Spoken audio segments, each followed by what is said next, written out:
Tonight, President Trump has a potential new construction project. He wants to rebuild Dulles International. Fox 5's Tisha Lewis at the airport tonight.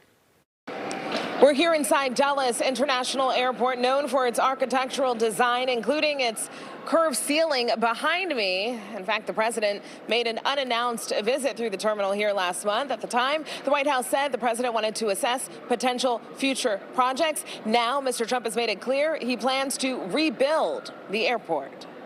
It's not a good airport. It should be a great airport. It's not a good airport at all. It's a terrible airport.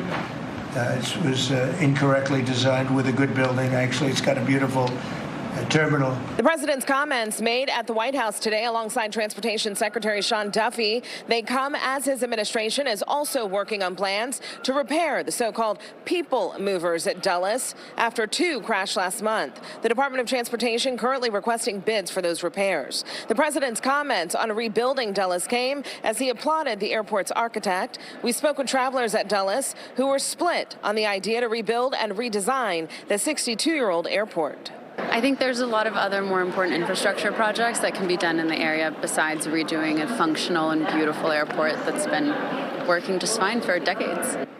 We reached out to the Washington Metropolitan Airport Authority, and they tell Fox 5 they appreciate the president's interest in making improvements to Dulles International Airport. They go on to say, we look forward to seeing the results of the U.S. Department of Transportation's request for information and working collaboratively with the administration.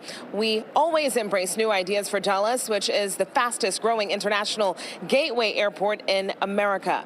The airport authority goes on to tell Fox 5 they want to build on the existing $7 billion capital plan for Dulles, which is underway right now with a new concourse under construction with plans to open this fall.